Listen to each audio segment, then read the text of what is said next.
오늘은 시편 29편의 말씀을 가지고 그 시인이 명령하듯이 말하는 것처럼 영광과 능력을 여호와께 돌리라 하는 제목의 말씀을 가지고 함께 나누려고 합니다. 좀 전에 읽었지만 한 번 더 읽죠. 1절부터 같이 읽습니다. 시작. 너희 권능 있는 자들아 영광과 능력을 여호와께 돌리고 돌릴지어다. 이 시인이 함께 예배하는 사람들 그리고 또 이 시를 읽는 사람들에게 명령하듯이 그냥 권유하고 권면하는 것이 아니라 명령으로 말합니다. 권능 있는 자들에게 말하는데 영광과 능력을 여호와께 돌리라 말한 거예요.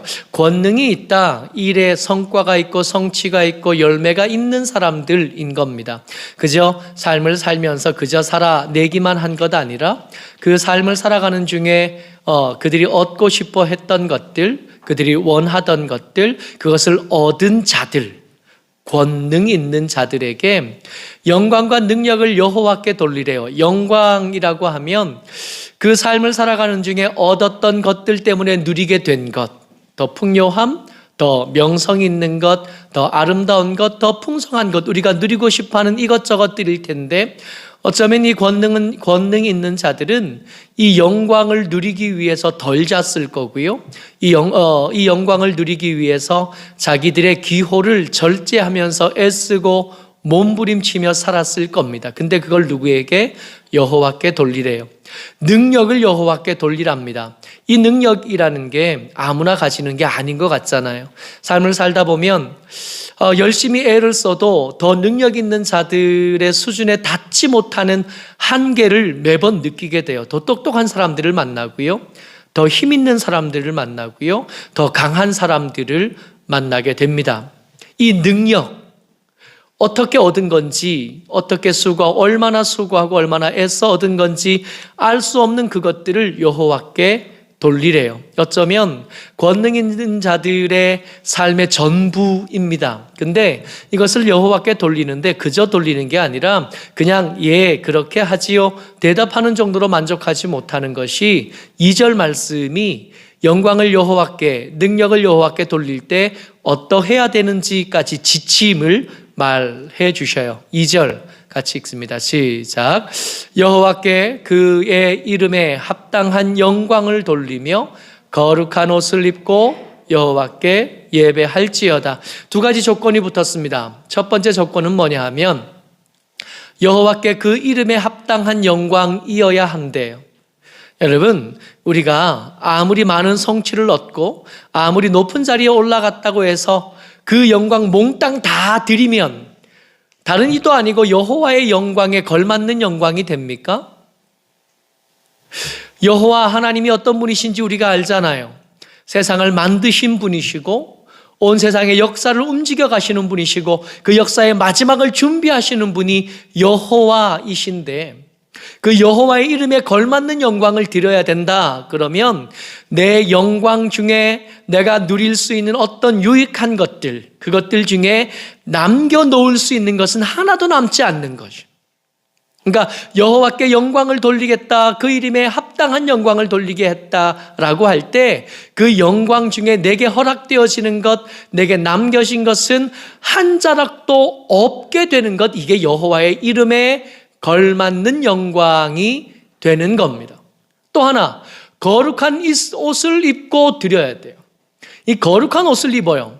아까워하는 마음이 거기에 섞이면 이미 합당해지지 않고 이것을 꺼리끼는 마음이 거기에 섞이면 거기에 합당할 수 없게 되는 것, 그것이 거룩한 옷과 그리고 여호와께 그의 이름에 합당한 영광을 돌리는 것이 되는. 여러분, 이거 얻으려고 어떻게 애를 썼는데요? 이 권능 있는 자들이 이 권능을 얻고 이 영광을 누리고 이 능력을 얻기 위해서 얼마나 몸부림치고 애를 썼는데요. 그럼에도 불구하고 그 애써 얻은 것에 대해서 시인이 뭐라고 말하냐 하면 너희들 것 남기지 말고 다 드리라고. 근데 그걸 어떻게 드려요? 거룩한 마음으로 드리라고. 아까워하지 말고 드리라고. 이 말씀을 읽으면서 묵상하다가 제일 먼저 든 생각이 뭐냐 하면 좀 부당하다 하는 느낌이 드는 거예요. 왜 그렇게까지 해야 되나? 우리가 살아온 삶의 열매들이잖아요. 우리가 땀 흘려 얻은 열매들을 그렇게까지 왜 이렇게 이 시를 쓴 다윗이 그렇게 막 그렇게는 아닐 텐데 생각이 있고 이성이 있고 그 주어진 일들을 감당하기 위해서 열심히 몸부림치는 사람, 누구보다 더 많은 열매를 가진 사람인데 하나님께 그 같이 예배드리는 사람들에게 이렇게까지 말하는 데는 그렇게 말할 수밖에 없는 어떤 이유가 있지 않겠나. 오늘은 그 이야기를 나누려고 합니다. 우리가 어떤 사람들이 그 신앙을 간증하면서 하는 이야기를 들어요. 다 하나님의 은혜였습니다. 만약에 그 말이 진짜라면 그 속에 다른 것 들어있지 않고 모든 것이 다 하나님의 은혜입니다 라고 말하는 것이 그게 진심이었다면 딱 그 말 그대로 지금 이 시인의 이 시의 시인이 우리에게 권면하고 있는 겁니다. 왜 그래야 될까요? 이 시인은 도대체 무슨 생각을 하고 어떤 근거를 가지고 모두 다 하나님의 은혜였다고 말해야 된다 이렇게 말하고 있는 걸까요? 첫 번째 우리가 같이 나눌 제목은 우리의 영광 그리고 능력을 여호와께 돌려야 되는 이유, 그 첫 번째는 뭐냐면 하나님께서 거기 계셨기 때문입니다. 같이 읽어요. 3절 말씀입니다. 시작. 여호와의 소리가 물 위에 있도다. 영광의 하나님이 우레소리를 내시니 여호와는 많은 물 위에 계시도다. 여러분, 시인 이 29편의 시인은 성경이 다윗이라고 밝혀주십니다. 근데 이 시인이 이 시 외에도 다른 많은 시편을 쓰는 중에 특별히 139편을 쓰면서 이 문제에 대해서 하나님께서 정말 거기 계셨는지, 하나님께서 많은 물 위에 진짜 계셨는지에 대해서 이 시인이 엉뚱한 실험을 한번 해봤다고 고백합니다. 이 139편 시에 보면 주여 내가 주 앞에서 어디로 피하리까 하는 식구가 이렇게 등장을 해요. 시인이 웬일인지 여호와를 사랑하는 이 다윗이 웬일인지 하나님 앞에서 이렇게 결정합니다. 내가 하나님 앞에서 한번 도망가 보겠습니다. 하나님이 없는 곳, 하나님이 계시지 않는 곳을 내가 기어코 한 번은 찾아보겠습니다. 그러고 삶의 자리를 움직이기 시작합니다. 139편 8절과 9절을 같이 읽을 텐데요. 먼저 8절 같이 읽습니다. 시작. 내가 하늘에 올라갈지라도 거기 계시며 스올에 내 자리를 펼지라도 거기 계시니이다. 하나님은 어디 계신가요? 하나님은 어디 계시냐 하면 우리가 그냥 아는 말에 하나님은 안 계신 곳이 없습니다. 무소부재하십니다. 하나님이 안 계신 곳, 그런 것은 없습니다 고백하지만 다윗은 어떻게 해봤냐 하면 내가 하나님을 피할 수 있는 곳을 찾아내 보겠습니다 하고 한번 해본 거예요. 그리고 하늘 위에 어쩌면 이 땅에서 제일 높은 곳, 그곳으로 가서 거기에 자리를 한번 펴본 겁니다. 그리고 스올에, 여기 스올은 하늘과 반대편이에요. 이 하늘은 땅에서 가장 먼 곳이라면 우리가 사는 삶의 자리, 이 땅에서 스올은 가장 반대편으로 깊은 곳. 그래서 유대인들은 이 스올이라는 이야기를 들을 때 거기는 산자들은 도착할 수 없고 죽은 자들만 도착할 수 있는 죽은 자들의 거처. 이게 천국이냐 지옥이냐? 아니요, 그런 거 말고요.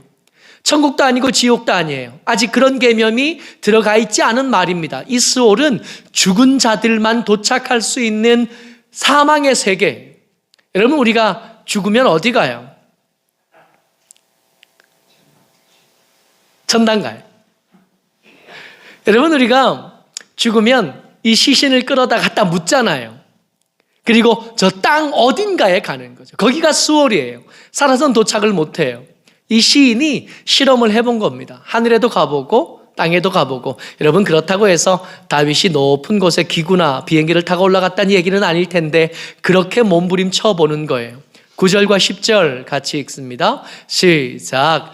내가 새벽 날개를 치며 바다 끝에 가서 거주할지라도 거기서도 주의 손이 나를 인도하시며 주의 오른손이 나를 붙드시리이다. 내가 새벽 날개를 치며 그래요. 이 새벽 날개가 여러분 바닷가에서 일출을 볼 기회가 있을 때 이 일출을 보게 되면 이 해가 수평선 위에 이렇게 떠오르는 순간이 되면 그 빛이 양쪽으로 이렇게 갈라지면서 아침이 밝아오잖아요. 이렇게 쭉 갈라지는 그 빛을 뭐라고 말하냐 하면 새벽 날개라 그래요. 빛의 속도로 동쪽에, 빛의 속도로 서쪽에, 동쪽에서 가장 먼 곳 서쪽, 동쪽에서 가장 먼 곳 서쪽에 갔는데 거기에도 갔더니 거기서 주의 손이 나를 인도하시며 주의 오른손이 나를 붙드시리이다. 가봤는데 거기 먼저 도착해 계신다고요. 왜요? 여러분, 우리가 29편 3절을 읽으면서 뭐라고 읽었냐면 여호와의 소리가 물 위에, 많은 물 위에 계시도다 그랬어요.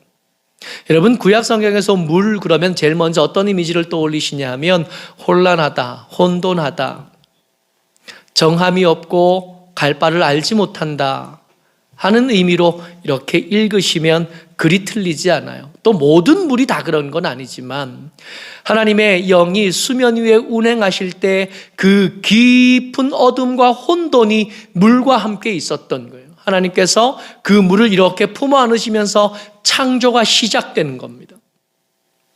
하나님께서 그 혼돈한 때에 거기에 계셨던, 우리가 어디로 가야 될지 모를 때 하나님께서 거기 계셨던, 소년이 아버지를 불만스러워합니다. 소년이 아버지를 불평해요. 그 아버지를 용납할 수 없고 그 아버지에게 순종하기가 참 힘들어요. 그 혼란스러운 때에 그 아버지에게 함부로 말하고 문 꽝꽝 닫으면서 아버지에게서 멀어져 가요. 소녀가 엄마를 불만스러워하고 불평스러워합니다. 엄마의 인생을 인정할 수가 없어요. 그래서 못된 몸짓들과 함부로 쏟아낸 말들로 서로에게 상처를 주고받아요. 그러다가 이제 그들이 엄마가 될 때쯤 되면, 그들이 아버지가 될 때쯤 되면 그때 했던 함부로 한 말들, 그때 했던 함부로 한 몸짓들이 다 마음의 상처로 남게 되는, 그 상처를 알게 되면서 어머니처럼, 아버지처럼 그렇게 엄마가 되고 아빠가 되어가는 거거든요. 여러분, 만약에 말입니다, 그 혼돈하고 그 혼란하던 그때에 하나님께서 거기 계시다는 걸 좀 진지게 알았으면 얼마나 좋았을까요? 지금 시인은 말합니다. 그 물 위에 하나님이 계셨었다고. 그 많은 물 위에 하나님께서 계셨다고. 만약에 우리가 그때 눈을 들어서 하나님을 보고 하나님의 손을 잡았다면 그것은 혼란한 곳이 아니라 오히려 하나님과 함께하는 깊은 임재의 골짜기가 될 수도 있었을 텐데 말입니다. 조금만 더 그 혼란한 것 가운데 그 갈 바를 알지 못하고 막막한 그때에 그곳에 하나님이 계셨다는 걸 우리가 진즉 알았다면 그 아픔의 시간들이 아픔이 아니라 오히려 하나님과의 더 깊은 교제를 누릴 수 있는 기회요, 하나님께서 우리의 마음을 만지시고 우리의 서러움과 억울함을 만지시는 그 특별한 은혜를 맛보는 시간이요, 맛보는 장소가 될 수도 있지 않았겠나 하는 생각을 합니다. 왜 영광과 능력을 하나님께 돌려야 하냐고요? 그 혼란한 때에 그곳에 계셔 주시기 때문입니다. 두 번째, 우리가 영광과 능력을 하나님께 돌려야 되는 이유가 우리는 미처 알지 못하고 그저 몸부림치고 힘들었다, 어려웠다가 말하는 그때, 원래 그때를 통과할 수 있는 그 능력, 그때를 헤쳐나왔던 그 힘은 원래 내 것이 아니었기 때문입니다. 말씀 같이 읽어요. 5절 말씀입니다. 시작. 여호와의 소리가 백향목을 꺾으시며 여호와께서 레바논 백향목을 꺾어 부수시도다. 아멘. 백향목은요, 이 이스라엘 사람들이 생각하는 가장 비싸고 또 가장 훌륭한 기둥의 제목입니다. 가장 아름다운 건축 제목이에요. 그들이 아는 나무들 중에 제일 비싸고 제일 좋은 것들이. 여러분, 때때로 삶을 지나다 보면 내가 한심해지는 때를 만나잖아요. 얼마 전에 재정을 하다가 5만 원권을 이렇게 셌어요. 5만 원권을 셌습니다. 하나, 둘, 셋, 넷, 23장 65만 원이네. 그랬어요. 그랬더니 옆에 이제 같이 재정 보시는 집사님들하고 큰일 났다. 돈이 50만 원이 모자라네. 그래서 50만 원을 찾을 방법이 없는 거예요. 아무리 세도 23장이 맞아요. 23장이면 65만 원인데 50만 원을 어디 가서 찾아? 근데 나중에 알았어요. 그렇게 고민하고 있다가 1시간쯤 지나서 사모가 조심스럽게 들어와서 한 번만 더 세보면 안 되냐고. 23장 맞다고 65만 원. 그리고 세보니까 여러분 기가 막힌 거요. 5만 원짜리 23장은 115만 원이더만요. 65만 원 아니더만요. 그런 내가 여러분 이런 실수를 저만 한다고요? 아니지 않아요? 전화 받으면서 가면서 어머 나 전화기 안 놔두고 안 가지고 온 것 같아. 그러면 전화 받던 사모가 저한테 그랬어요. 좀 잘 좀 챙기라고. 여러분 이런 실수를 저만 한다고요? 그런데도 그 험악하고 위험한 시절을 우리가 지나와서 여기까지 왔잖아요. 우리가 똑똑해서, 우리가 힘 있어서, 우리가 능력 있어서 이 시인은 거기에 동의가 안 되는 겁니다. 너희들이 여기까지 온 것은 너희의 힘, 너희들의 능력이 아니었던 거예요. 하나님께서 그때마다 우리를 붙잡아 주시고 하나님께서 그때마다 우리를 지켜주셨으니까 겨우 여기 온 거예요. 시인이 이걸 알겠는 거예요. 그러니까 우리가 이 시편 29편을 읽으면서 영광과 능력을 하나님께로 돌리라 그러면 우리가 언뜻 드는 생각에 아이고 그거 내 건데 그거 내 거 아까워서 하나님께 어떻게 드리나 그거 드리면 하나도 안 남을 텐데 나는 뭐 먹고 사나 하는 생각이 먼저 드는 거예요. 이게 아까운 거예요. 6절 말씀 계속 읽습니다. 시작. 그 나무를 송아지같이 뛰게 하시며 레바논과 시련으로 들송아지같이 뛰게 하시도다. 하나님의 능력을 표현하는데 뭐라고 말하냐면 그 백향목을 꺾으시는 하나님, 우리가 생각하는 그 기둥이 더 이상 기둥의 역할을 못하도록 꺾으실 수 있는 하나님, 그 백향목을 키워내는 레바논과 시련을 뒤집어 엎으실 수 있는 그런 하나님이시다고 말하고 계십니다. 여러분, 우리가 하나님께 헌금을 할 때 나를 먹고 살게 만들고 나를 부유하게 만드는 그거요, 우리 걸 덜어내서 하나님께 드리니까 이게 아까운 거예요. 착각입니다. 하나님의 것을 허락해 주심을 얻어서 누리다가 그 중에 열의 하나를 구분하면서 믿음을 고백하는 거거든요. 내 능력과 내 지혜로 여기까지 왔다고요? 아니요. 하나님의 능력과 하나님의 은혜로 여기까지 왔어요. 왜 영광과 능력을 하나님께 돌려야 되냐 하면 그것이 원래 하나님 거였던 겁니다. 내 소유가 아니었어요. 내 거 아니었어요. 하나님의 것을 하나님에게로 돌려드리는 일이 이 시인이 말하고 있는 영광과 능력을 여호와께 돌리라 한 말씀입니다. 세 번째, 영광과 능력을 하나님께 돌려야 될 이유 세 번째가 뭐냐 하면 여호와의 소리가 화염을 가르기 때문이랍니다. 우리가 감당할 수 없는 한계를 우리는 때때로 만나는데 이 한계를 돌파할 수 있는 힘이 하나님께 있기 때문이시래요. 7절과 8절입니다. 같이요. 시작. 여호와의 소리가 화염을 가르시도다. 여호와의 소리가 광야를 진동하시며 여호와께서 가데스 광야를 진동시키시도다. 아멘.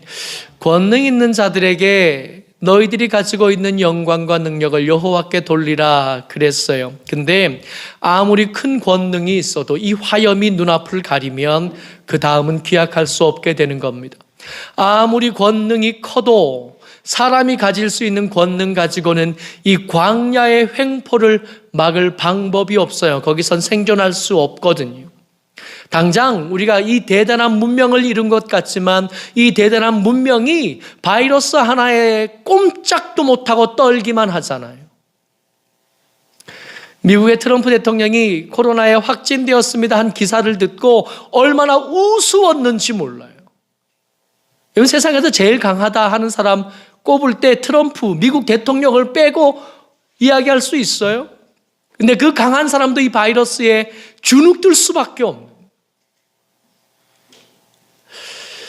나는 그런 일보다 더 강해질 수 있어. 혹 그런 사람이 있을지 몰라서 여러분, 사람들이 누구도 평등하게 그 앞에서 무력해질 수밖에 없는 사망이 우리에게 도살이잖아요.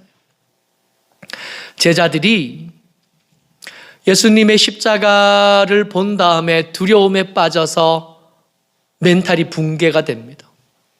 그렇게 두려움에 빠진 제자들에게 예수님께서 찾아오셔요.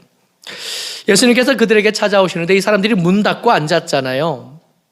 이들이 문 닫고 그들 가운데 앉아서 그들 두려움에 떨고 있을 때 예수님께서 그들에게 찾아오셔서 하신 말씀이에요.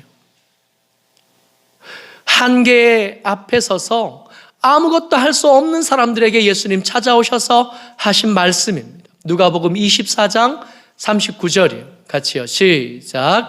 내 손과 발을 보고 나인 줄 알라.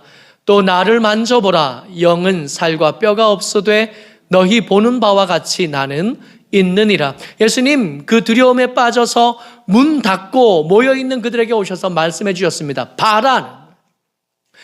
너희들 사흘 전에 버리고 갔던 나, 그때 그 십자가에서 못 박혀서 죽었던 나인 것을 확인할 수 있도록 보여주신 거예요. 여러분, 예수님께서 그 흉터를 없앨 능력이 없어서 그 흉터를 그냥 가지고 계신 게 아니에요. 이 흉터는 뭐가 되냐 하면 너희들이 버리고 갔던 나인 것을 확인할 수 있는 방법, 표시가 되는 거예요.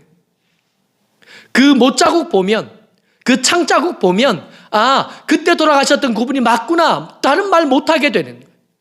만져봐라. 너희들이 생각하는 것처럼 영혼이나 귀신이 아니야. 만져봐. 나는 육체가 있지 않느냐.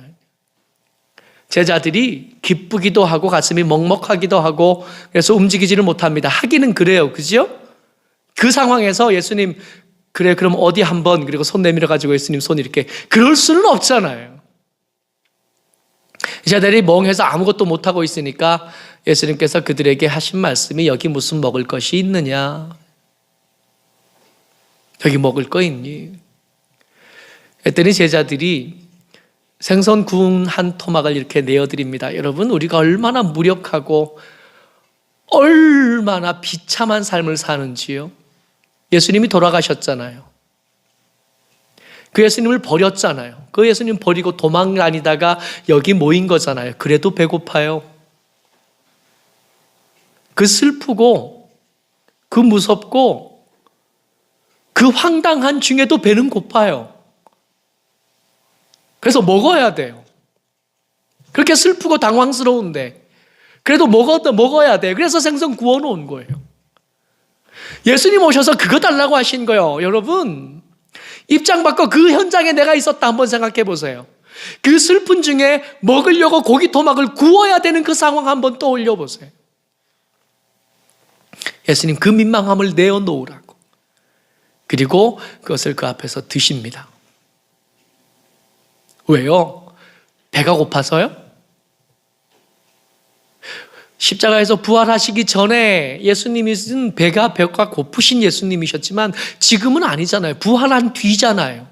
죽음을 이기고 사망을 이기고 난 뒤잖아요. 배가 고프셨을 리가 없잖아요.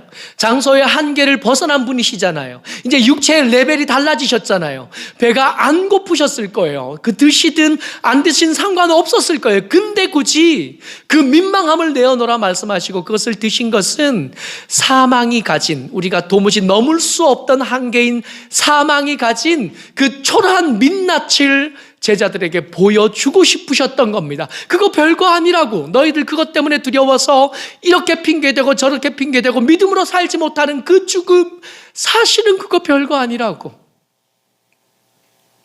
그 못자국 놓은 손으로 그 한 토막 들어 드시면서 죽음 때문에 너희들이 더 이상 두려워하지 않아도 된다고.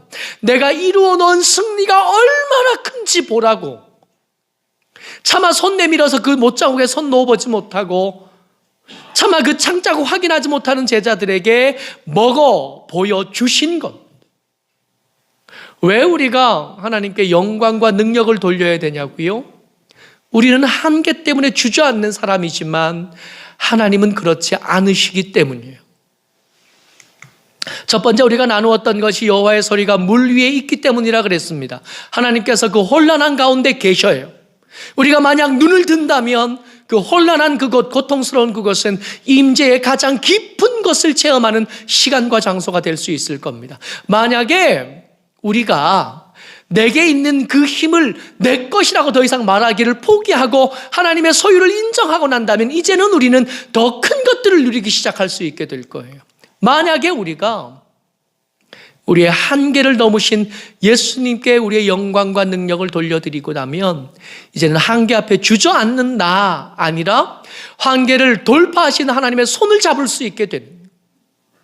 여러분, 이 말씀 읽으면서 지금 이 시인이 말하고 싶어하는 건 뭘까 고민하고 묵상하다가 한 장면이 떠올랐어요. 여러분, 이스라엘 백성들을 애굽에서 출애굽시켜서 시내산까지 급한 걸음으로 도착하신 하나님께서 이 백성들에게 제안하십니다. 내가 너희들의 하나님이 되어도 되겠니? 말씀 같이 읽어요. 출애굽기 19장 4절 말씀입니다. 시작. 내가 애굽 사람에게 어떻게 행하였음과 내가 어떻게 독수리 날개로 너희를 업어 내게로 인도하였음을 너희가 보았느니라. 그러니까 내가 얼마나 힘 있는지, 내가 너희들의 혼란함 가운데 그 혼란한 장소를 어떻게 바꿀 수 있는지 내가 보여줬으니까, 너희들이 그렇게 추구하고 얻고 싶어하던 그 힘이 내게 있다는 걸 너에게 보여줬으니까, 그 세계를 가장 오랫동안 다스렸던 애굽을 하나님께서 한 1년 동안 뒤집어 엎으셨잖아요. 이게 한 번에 뒤집어 엎지 못해서 그런 게 아니라 차근차근 보여준 거예요. 이스라엘 백성들이 하나님의 힘을 볼 수 있도록, 하나님이 가진 권능을 체험할 수 있도록 길게요. 어떨 때 보면 이 바로가, 그때 당시 바로가 이게 그 두려운 능력을 본 다음에 이제는 내보내야지 했다가도 아침이면 생각이 바뀌어요. 하나님이 생각을 바꾸시는 거예요. 왜냐하면 아직 보여줘야 될 능력이 더 있거든. 그러니까 하나님께서 보여주고 싶으셨어요. 당신에게 있는 능력을 보여주고 싶으셨어요. 왜요? 그 백성들의 하나님이 되고 싶으셔서. 이 시인을 통해서 우리는 하나님의 제안을 듣습니다. 하나님이 너희의 하나님이 되게 하시면 좋겠다고. 하나님이 내 하나님이셔서 나는 그 혼란스러운 때와 그 한계와 그 어려운 때를 이겨나왔는데 나만 그럴 것 아니라 너희도 그랬으면 좋겠다고. 하나님이 너희들의 하나님이 됐으면 좋겠다고. 근데 이 하나님의 능력이 아무에게나 이렇게 그렇게 베풀어지는 게 아니거든요. 시편 29편 11절입니다. 같이요. 시작. 여호와께서 자기 백성에게 힘을 주시며 여호와께서 자기 백성에게 평강의 복을 주시리로다. 여러분, 당신의 백성들이 누리는 거거든요. 이게 하나님의 능력 말입니다. 근데 하나님의 백성은 어떤 사람이냐 하면 여호와께 영광과 능력을 돌리는 사람을 하나님의 백성이라고 부른다고요.